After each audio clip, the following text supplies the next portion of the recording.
Okay, members and subscribers, I thought we'll go over the card for you for Rosehill. I'm in a tipping competition, so I had to go over every race. So I thought we'll give our thoughts after going through each race quite diligently. Some races we like, some races we don't. Starting with race one is one we probably don't like. I'm steering away from these favourites, Jambalaya and Flight Crew. I mean, God, they've had their chances to win the form like that. If they're the favourites, I understand McDonald's on Jambalaya, but um, uh, it's a weak race. I thought 13 Audrey's Lane, second to Bella Carazone, first up last start with 59. A repeat performance of that, and there's good money for it, is good enough to win this race. Zaragoza's I'd say is a bit of a cat, but it's got some good form lines. Maliata, I thought its run behind Snack Bar and Lychees, Lyles and Snack Bar. King's Secret was there. This run here, and you get the video out, just kept hitting the line. That's a class run. Like that run there is good enough to win this race, no doubt. Has performed okay fresh before. Comes in with the one trial. Maybe that's why there's no money for it. There's no money for it. I would have liked to seen a bit of money for it. Everyone's a star. It's drawn wide. I'm happy to give this horse still a very good chance, even though it has drawn wide, because, like I said, I don't appreciate the depth of this race. He's in top form. This is good form here. Third over the thousands, too short. Although it hasn't got 1200 form, it is a little bit short. Wins over 1100 at Randwick. Really appreciated that, and that was a good win. Follows it up to a second to Super Northwest and Candlewick. They're good form lines. It was in fast time over the 1200. I thought that was a good run. And what I like here, 3-week gap, back to the 1000, was left-footed, didn't have the turn of foot back in distance within 3 weeks from 12 to 1,000 and back up to 1,200. Geez, if it didn't draw wide, I would have given it a huge start. So probably everyone's a star.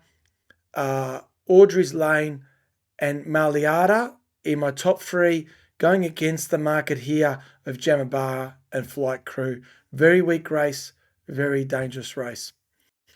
Race two, same thing.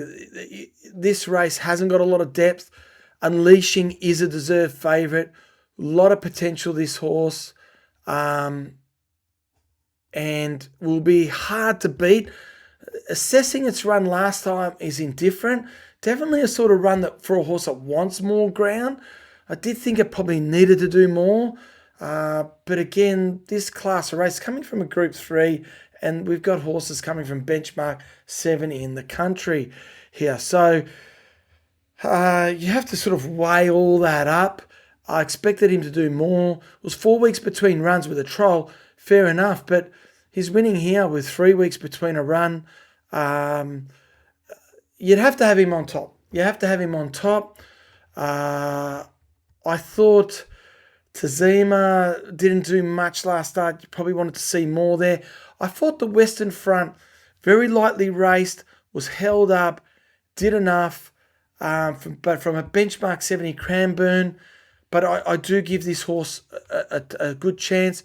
Iceman, very solid in the market. We tipped it last start. Was in a fast run race, kept hitting the line, and him and Unleashing would be my top picks. Not much time for St. Millis. I thought O'Shamus, first up on a soft 7, the run didn't look like much, but first up over this distance on a soft, they gassed him. They really gassed him. And I thought this run over 2,000 behind Observer and a win at Warwick Farm here, I really thought O'Shamus, you sort of have to forgive this run, and is got some class, and I would put it up there as a winning chance. Tassima, again, we're against McDonald. This is dangerous being against McDonald all day, which I am to a degree. 360 I think is too short, and I'd rather be on the others. Race 3, Here I am with McDonald.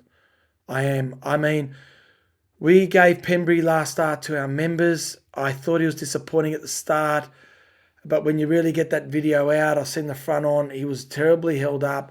And when he was released, he was making ground without much exertion, making ground on the other runners, which are his dangers these days, which is By Choice and Hard Danger. The only thing we've got a question with Pembury is, 2-year-old first prep, where will it end? But I think if this horse is right, is in the Snowden stable, I'm sure they're taking good care of him there. If this horse is right, he's too good for him. But, it's a very short price to ask first prep. But, barrier 10, I think McDonald will just come across, get a position or lead. I think the barrier's a blessing in a way.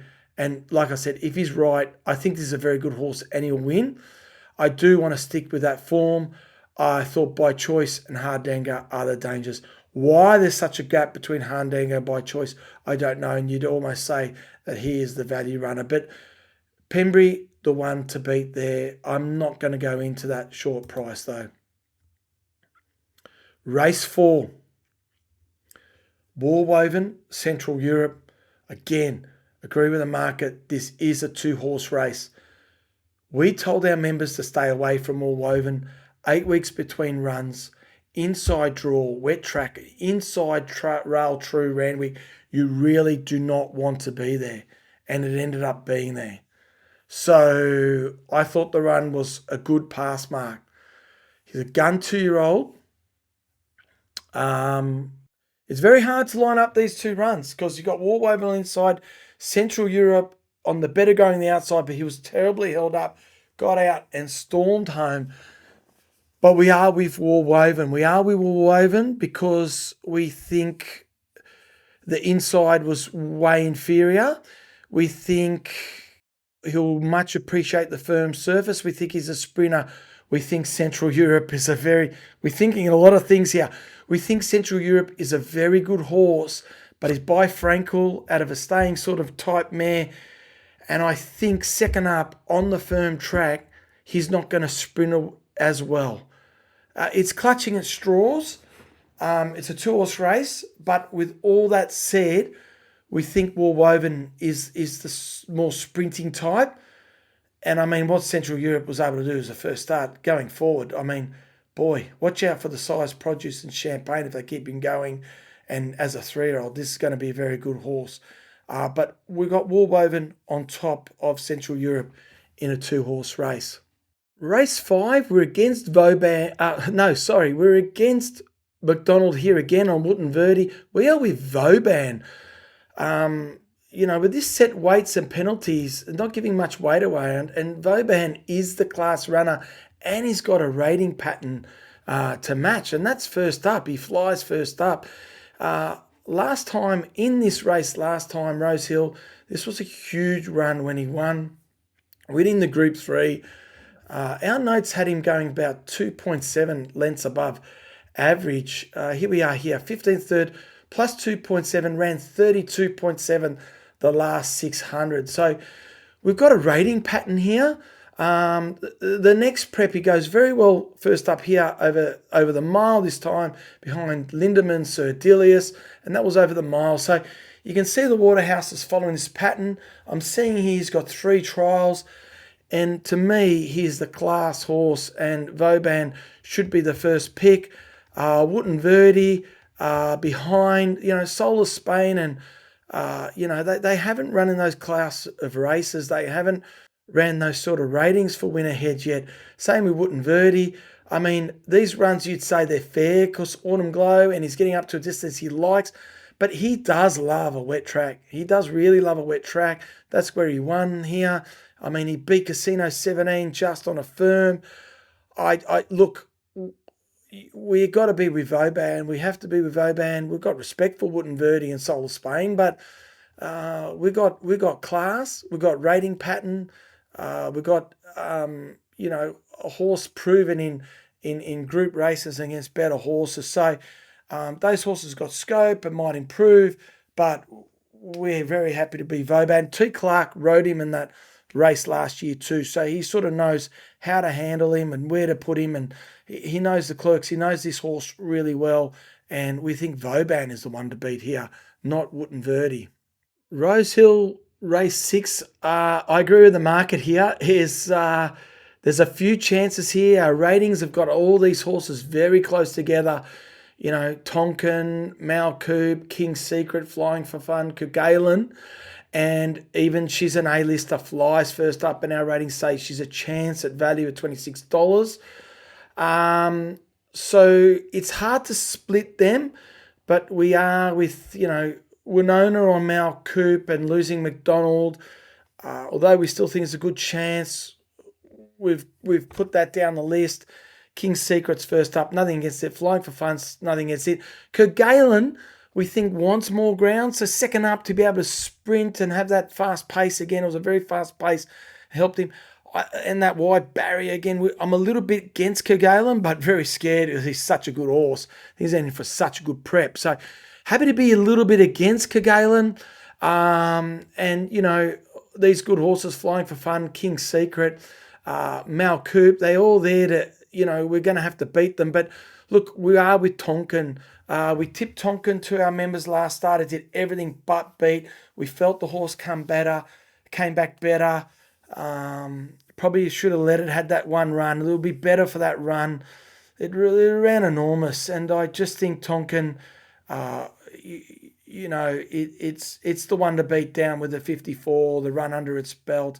And it might have better favours than what it did first up. And we think we're with Tonkin. With Tonkin, that's a good price. We know we've got to beat a couple there, but we've got a horse going well, up and running, fit, down in the weight, Timmy Clark, and hard to beat. The 550 is worth the gamble. Okay, Rosehill race 7. We are with 60s. We are with 60s.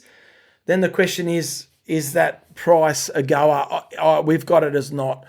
The reason being is Shangri-La Boy, our ratings say, from last prep anyway, is as good as. Now, you got to forgive him for one run. We see they've put the tongue tie on. I believe the connections are doing that just as precautionary. They don't really know if it did choke down, but the run, was too bad to be true. So with that, if there was excuses there, Shangri-La Boy, and he brings his best, he is a genuine danger to the 60s. 60s, barrier 11, I think it's going to be much like that Pembury. He's just going to roll along and maybe get one out, one back. He's going to be positive out of that barrier. 60s, he's got a horse that's fit. He's won 5th up before, so I don't mind 60s going deep in the prep and coming back from Melbourne. I think he's a strong constitution type of horse. He proven that last prep, going long in the prep. So not concerned about that. But I am concerned about this runner, Shangri-La Boy. It's hard to back into Shangri-La Boy with confidence off that run, but I wouldn't be backing into 60s that with Shangri-La Boy in the race. So as far as the others, I don't see much dangers. I think Federalist, this is Rosehill, 1,500 on a firm track. There's like a 1,400. You've got to be able to sprint here, and Federalist will get too far back. Great run. I think he's a force to be reckoned with, after this start later in the prep. Same with Panova, going to get back from that barrier and has got to sprint well. Mile Randwick, I'm happy with Panova, but I just don't think Panova and Federalist are the dangers. I believe Profoundly Long Legs are running today and will be scratched. Severado, maybe have a little small saver on that. At a big price. So really, there's no dangers to the 60s, and that's only Shangri-La Boy. Our ratings say he is definitely a danger. But then is this horse out of form or not? For a horse to be completely out of form, we need to have a look at him in another run. So I think 60 is a little bit short here. And because of Shangri-La Boy in the race. Race 8 Randwick, this is hard to assess. This is open. Again, I'm against McDonald Lazure. I our ratings do not have what everyone else rates for Lazuro. We just don't think she's that good. We could have egg on our face here. Um, but our ratings, we think the others are better. So we're not a Lazuro. We're not in the Lazuro corner. I'm surprised she's favourite. And then you're going to laugh at me what I've got on top. But we've got Arctic Glamour on top. We do like the Verona Rose and Manal form. Manal's someone for us that rates, high all the time. So we love that form line. We think Arctic Glamour was the run of the race last start at Randwick. And we also think this was a huge run behind Yorkshire Rosehill 1500. She loves it. She loves a firm deck. She doesn't like it wet too much. She's got barrier 1. What I like is a bit of a gap. The barriers are out. She is a bit slow to begin, but she's got the space between the rail and the other runners for Sherry to dig her up and take a position. And I think she's well over the odds. I think she's a classy horse. And we've got Arctic Glamour on top. From Verena Rose, it's going to be hard to beat. And then, of course, the two 3-year-olds, Savvy Hully and Ole Dancer. I think there's going to be some good pace here. Savvy Hully has to cross, going to work a bit harder, but you've got to give these 3-year-old fillies a huge chance, and I do. If you like those two, I'm not going to rule you out. I think Ole Dancer, was beaten really well from Savvy Hully, but I think it was a good run first up. It was in a very slow race, and I think she was a run short, and I think she can really improve. So I think although well beaten from Savvy Hully, I give Ole Dancer a good shot. I think Manal, going on those last runs can't turn the table on Arctic Glamour Verona Rose. So I've got her out of the winning slot. I've got Lazura out of a winning slot. Melody, again, have a cracker on this. This horse is underrated. Just have a small peanut on Melody again. And Shoisha. I must be a mug because I'm against McDonald again. I must be a mug because he is a freak. So could definitely pay the price. But again, Military is a favourite here, $3.50. I like the horse. I like the horse at Randwick. I like the horse over more ground. I like the horse with a bit of give out of the track. Okay, there might be a little bit of give. What I'm saying to you here, I think they're going to be too fast or nippy. There is a lot of pace in the race, I've got to admit. But I'm with Lord Penman here. Barrier 10, Zachy Lloyd. McDonald can't make the weight. That's why he's riding him. I think he's an upper-comer. I think this horse is more of I know he can go up to a mile, but I thought he was a little bit disappointed when they stepped him up in distance. When they dropped him back, he performed better. So I reckon 1500 is his wheelhouse. He'll improve in that run. The pace will suit. The extra 100 metres will suit. And he'll improve of his last run. Exudo, I thought very good down in the weights. His last 2 runs are huge. I mean, this is Cafe Millennium Sabaj, guys. A weight for age. He drops 3 kilos off that run. I was going to have him on top. This run behind Birdman's a top run. You can see I've got him going plus half above average, and I've got him a plus 0.8 above average. So first up, second up, he's almost run a +1 above average. They're very good ratings. He could elevate. I don't think he will. But when you see them match their ratings first and second up, it could be that's the foundation for them to elevate to a new rating.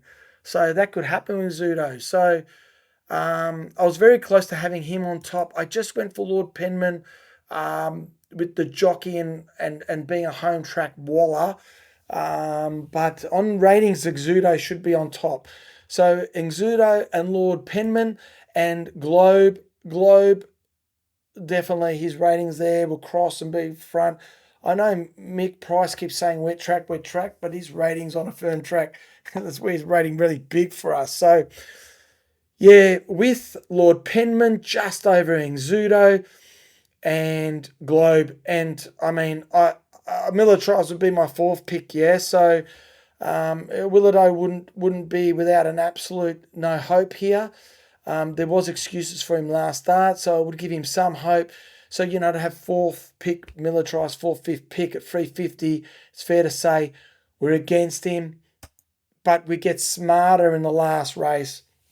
And we're with McDonald. We're with McDonald in 2 races. So we're with McDonald in the Pembury, and we're with McDonald here in Captain Fury. Barrier 3, good pace. He's getting another good run. And I think Captain Fury is going to be very hard to beat with McDonald on. Wouldn't it be funny if that's the one he wins all those other races, and when the time we're really on with McDonald, we get beat. So, but Captain Fury, hard to beat. I think there's a bit of pace here. Sovereign Hill is one of the dangers. I'm not too keen on the dangers here, so I think that's a good price for Captain Fury. 4 weeks between runs, and it's got to work a bit hard, sees me off Sovereign Hill. And I've got a lot of time for Medela, but in the end of the day, this run was okay and looks all right, but she's coming, her last win was a benchmark 72. I've got a lot of time for her, but we've got a benchmark 72 winner and a benchmark 88. I do rate this horse, but I rate Captain Fury higher. Eye of the Fire. Eye of the Fire to me was the danger. That is my second pick. I mean, this horse has never run over the 1400, but to me, I believe it's looking for it now. 4 weeks between run on a soft 7. Watch this run in the video. Raced wide and without cover through the event, and he had to go fast and just kept hitting the line. Hopefully I'll be showing you a replay as I'm talking here. I think Eye of the Fire's forgotten horse here. Never ran at this distance. I think he's ready to run at this distance. And he has got some good form lines here as well too, right? So I think he is our second pick at $20. Eye of the Fire. Hey, good luck. Wish you all the best. Good punning. And I hope we've helped you with our Sydney preview. On again with McDonald, off again. Will he ride 6? Winnerhead says he'll ride only 2, even though most of the horses are favourite. Are we mugs or are we geniuses? So, let's say we're geniuses. Never a genius. You're only a genius for one day when you get it right. And we're all geniuses the days we get it right. And the days we don't, we're just back to earth. So, wish you all the best. I hope you're a genius and genius this Saturday and you have many wins. Thanks, guys. Bye. Imagine what you could be buying instead. For free and confidential support, call 1-800-858-858 or visit gamblinghelponline.org.au.